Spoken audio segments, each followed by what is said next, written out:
Wa alaikum salaam wa rahmatullahi wa barakatuh. Bwana, asante sana na hongera kweli kweli, kwa sababu nasema asante kwa niaba ya hawa mayatima, lakini hongera kwa kufanikisha jambo hili la kuwaleta mayatima hawa wa kata nzima ya Vikindu huku leo katika fuko ya bahari ya Hindi kuja kufurahia sherehe zaidi. Bila shaka mfuko wako kama mweka hazina wa BAKWATA kata ya Vikindu umehusika kwa kikamilifu.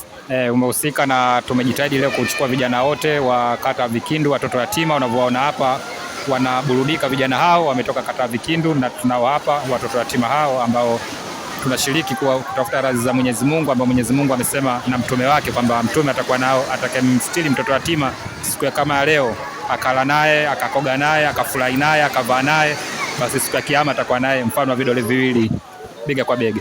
Naomba nikuulize swali ambalo sijawahi kumuuliza Sheikh Mosi katika mazungumzo yetu ya leo kuhusiana na tukio hili. Mmeguswaje mpaka kuamua kufanya hivi?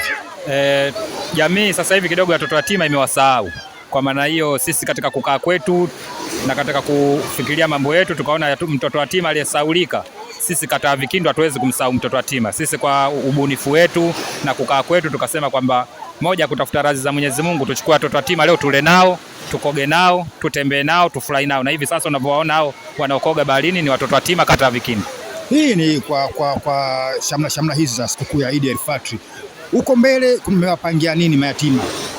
Huko mbele mayatima watakuwa hao, kutakuwa kuna ofisi tamba, Mwenyezi Mungu akitujalia tutakuwa kuna ofisi yetu, wanaratibiwa wote hao wanavyokuwa ofisi inakuwa tunataka watu wetu tunajua kwamba katika kata ya Vikindu tuna mayatima fulani, na huduma hao wanapata mavazi, chakula wakati wote, iwe sikukuu iwe siku za kawaida, na wao wanasoma shule, ada wanalipiwa, na wao wanapata mambo yote. Watoto yatima, mtoto yatima ajisikie kama mtoto mwenye wazazi wake ambao wako hai.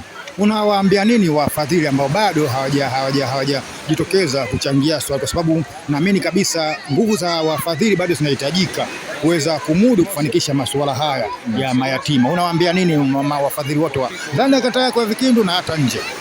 Wafadhili wa ndani ya kata ya Vikindu na nje ya kata ya Vikindu nawaambia kwamba watoto yatima tuwashike, hawa ni wa kwetu, hakuna kwa kuwapeleka. Tunapowashika hawa, Mwenyezi Mungu na mtume wake tuko naye bega kwa bega, na atakayemstiri mtoto wa yatima ndo amestiri Uislamu na amestiri mafanikio ya Uislamu.